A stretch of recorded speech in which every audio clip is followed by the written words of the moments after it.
మనలను అంధకార సంబంధమైన అధికారంలో నుండి విడుదల చేసి తాను ప్రేమించిన తన కుమారుని యొక్క రాజ్య నివాసులుగా చేసిన మన ప్రభువుకే స్తుతులు చెల్లిస్తూ మీ అందరికీ నా శుభములు. ఈ రోజు మన వాక్య ధ్యానం యోహాను సువార్త 11వ అధ్యాయం 5 నుంచి 10 వచనాల వరకు. నిన్నటి ధ్యానంలో లాజరు, మార్త, మరియల కుటుంబంతో యేసు ప్రభువుకున్న గొప్ప సంబంధాన్ని, అలాగే ప్రతి రోగానికి వ్యక్తిగత పాపమే కారణం కాదని, కొన్ని సందర్భాల్లో దేవుని కార్యం ఆయన మహిమ ప్రత్యక్షమయ్యే అవకాశం కూడా ఉంటుందని యోహాను సువార్త 9వ అధ్యాయంతో పోల్చి చూశాం కదా. ఈనాటి ధ్యానంలోని వచనాలను ఒకసారి చదువుకుని ముందు కొనసాగుదాం. 5, 6 వచనాలు చూసినట్లయితే, యేసు మార్తను, ఆమె సహోదరిని లాజరును ప్రేమించెను. 6 అతడు రోగి అయి ఉన్నాడని యేసు వినినప్పుడు తానున్న చోటునే ఇంకా 2 దినములు నిలిచెను అని రాయబట్టం మనం చదువుతాం. లాజరు రోగాన్ని గురించి విన్నప్పటికీ ప్రభు వెంటనే వెళ్లిపోకుండా ఇంకా 2 రోజులు అక్కడే నిలిచిన విషయాన్ని మనం ఇక్కడ గమనిస్తున్నాం. ప్రభు ఆలస్యం చేసింది ప్రేమలేక కాదు, ఆ పరిస్థితి ద్వారా దేవుని మహిమ ప్రత్యక్షం అవ్వాలనే ఆయన ఉద్దేశం. ఇక్కడ యోహాను మరొకసారి 5వ వచనంలో రాస్తున్నాడు, యేసు ప్రేమించును అని ప్రత్యేకంగా చెప్తున్నాడు. ఎందుకంటే 6వ వచనంలో ఆయన చేసిన పని మనకు మొదట్లో అర్థం కాని విధంగానే ఉంటుంది. ప్రేమిస్తే వెంటనే వెళ్లి లాజరును స్వస్థపరచాలి కదా అనే మనం అనుకుంటాం. సామాన్యంగా ఎవరైనా ఇలాగే ఆలోచిస్తారు. కానీ ప్రభు ప్రేమించినప్పటికీ ఆయన ఆలస్యం చేశారు. దీనివల్ల మనం ఇక్కడ ఒక సంగతిని నేర్చుకోవాలి. దేవుని ప్రేమను ఆయన మన కోరికల్ని ఎంత త్వరగా సమాధానం ఇచ్చాడనే దాంతో కొలవకూడదు అని. అంటే ఎంత బాగా మన కోరికలు తీరుతాయో అంత బాగా ఆయన మనల్ని ప్రేమిస్తున్నాడని అర్థం కాదు. ఈ సంగతి మనం గ్రహించాలి. ఆయన ఆలస్యం చేశాడంటే ఆయన ప్రేమ తగ్గిపోయిందని కాదు. ఆయనకు తన కార్యానికి, తన సమయానికి ఒక ఉద్దేశం ఉందని, దాని ప్రకారమే చేస్తారని మనం అర్థం చేసుకోవాలి.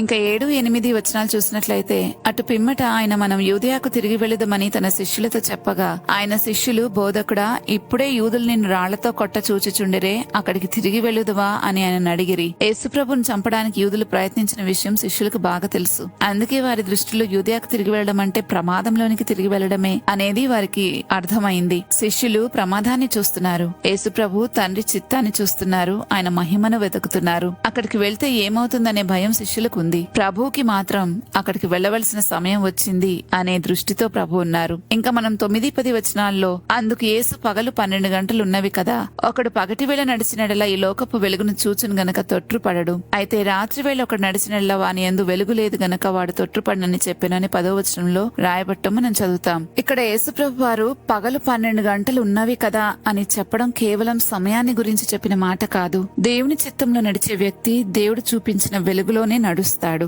యేసుప్రభు వారు తను ఎక్కడికి వెళ్ళాలి, ఎప్పుడు వెళ్ళాలి, ఏమి చేయాలి, ఈ విషయాలు తండ్రి చిత్తం ద్వారా స్పష్టంగా ప్రార్థన ద్వారా తెలుసుకున్నారు. ఈ విషయాన్ని మనం లేఖనాల్లోనే చూడగలం. అందుకే యూదయాలో ప్రమాదం ఉన్నప్పటికీ ఆయన భయపడలేదు. ఇదే విషయాన్ని యోహాను సువార్త 9వ అధ్యాయం 4వ వచనంలో కూడా ప్రభు అంటారు, పగలున్నంత వరకు నన్ను పంపిన వాని క్రియలు మనం చేయుచున్నవలను, రాత్రి వచ్చుచున్నది, అప్పుడు ఎవడనూ పనిచేయలేడు అని. ఈ వచనంలో ప్రభు సమయం యొక్క విలువను బోధిస్తున్నారు. కానీ అట్ ద సేమ్ టైం ప్రతి పనికి దేవుడు ఒక సమయాన్ని నిర్ణయించారన్న సంగతిని మనకు నేర్పిస్తున్నారు. ఆ సమయం ఉన్నప్పుడే దేవుడు అప్పగించిన పని చేయాలి. అవకాశం పోయిన తర్వాత ఎంత ఇష్టపడినా ఆ పని చేయలేం. ఇక్కడ పగలు అంటే దేవుడు పని చేయడానికి ఇచ్చిన అవకాశము, ఆ కృపాకాలము, సేవ చేసే సమయం అని మనం అర్థం చేసుకోవాలి. రాత్రి అంటే ఆ అవకాశం ముగిసే సమయం. ప్రభు భూమిపై తన పరిచర్యకు కూడా ఒక నిర్ణయించబడిన సమయం ఉంది. ఆయన శిలువ మరణ, పునరుద్ధానాలు, ఆరోహణ ఇవి జరిగే వరకు తండ్రి అప్పగించిన కార్యాన్ని సంపూర్ణంగా చేయాలని ఆయన తెలుసుకుని ఒక్క రోజును కూడా ఆయన వృధా చేయకుండా ప్రతిదీ తండ్రి చిత్త ప్రకారం తండ్రి సమయంలో చేసుకుంటూ వెళ్లారు. యూదులు తనను చంపాలని చూస్తున్నారు, అది నిజమే. కానీ ఆ భయం ఆయనను దేవుని చిత్తం నుండి వెనక్కి తిప్పలేదు.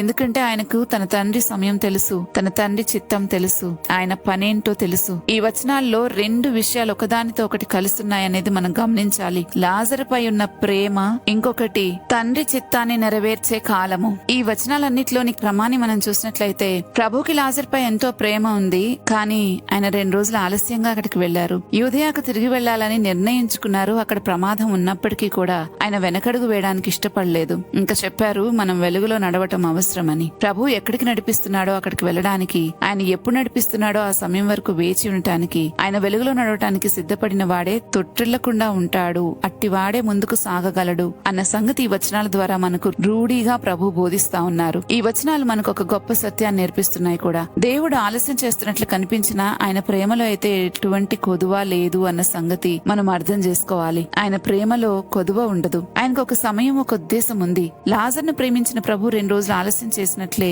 మన జీవితంలో కూడా కొన్ని సమాధానాలు ఆలస్యంగా వచ్చినప్పుడు ఆయన మనలను మరిచిపోయాడని అనుకోకూడదు. అలాగే శిష్యులు ప్రమాదాన్ని చూసి భయపడినప్పుడు యేసుప్రభు అయితే తండ్రి చిత్తాన్ని తనకు అప్పగించబడిన కార్యాన్ని ఆయన ముందు పెట్టుకుని నడిచారు. అందుకే మన జీవితంలో కూడా పరిస్థితులను చూసి కాకుండా దేవుని వెలుగులో ఆయన చిత్తంలో నడిస్తే అద్భుతాలు జరుగుతాయి. ఆ అద్భుతాలకు మనమే రుజువులు సాక్షులం అవుతాం. కాబట్టి మనం నేర్చుకోవాల్సింది ఇదే. ఆయన ప్రేమను నమ్మాలి, ఆయన సమయాన్ని గౌరవించాలి, ఆయన వెలుగులో నడవాలి. అప్పుడు ఆలస్యమైన నిరాశపడం, ప్రమాదం వచ్చినా భయపడకుండా ఉండగలం. ఎందుకంటే మనల్ని నడిపించేది మన పరిస్థితులు కాదు, ఈ లోకం అంతకన్నా కాదు, మన మంచి కాపరి అయిన యేసుక్రీస్తే. ఆయన ప్రేమే మనల్ని నడిపిస్తుంది. ప్రార్థించుకుందామా? అంధకార సంబంధమైన అధికారం నుండి మమ్మల్ని విడుదల చేసిన ప్రభువా, మీకు స్తోత్రాలు చెల్లిస్తున్నాం. ఈ రోజు మాకు నేర్పించిన సంగతులను బట్టి మేము అర్థం చేసుకున్నాము, మీ కార్యాలు మీ సమయంలో జరిగితేనే అవి మీకెంతో మహిమకరంగా ఉంటాయి అని. దానికోసం వేచి ఉండే ఓర్పును మాకు దయచేయమని ప్రార్థిస్తూ ఉన్నాం. మీరు నడిపించిన చోటే వెలుగుంటుందని అర్థం చేసుకున్నాం. వెలుగులేని చోటకు మేము నడిచినా అక్కడికి వెళ్లి మేము తొట్టిల్లిపోతామనే సంగతి మాకు తెలియచేసేందుకు మీకు స్తోత్రాలు. మీరు పనిచేయటానికి మీరిచ్చిన అవకాశము మీ సమయంలో చేయడానికి సహాయం చేయమని ప్రార్థిస్తూ ఉన్నాం. మీ ప్రేమను నమ్మి మీ సమయాన్ని గౌరవించి మీ వెలుగులో నడవటానికి కృపచూపమని పరిశుద్ధాత్మ శక్తితో నింపమని వేడుకుంటూ యేసుక్రీస్తు ప్రభువారి నామంలో బ్రతిమాలుతున్నాము తండ్రి. ఆమెన్. రేపటి ధ్యానంలో మరలా తిరిగి కలుద్దాం. అంతవరకు దేవుని కృప మనందరికీ తోడైనను గాక. ఆమెన్.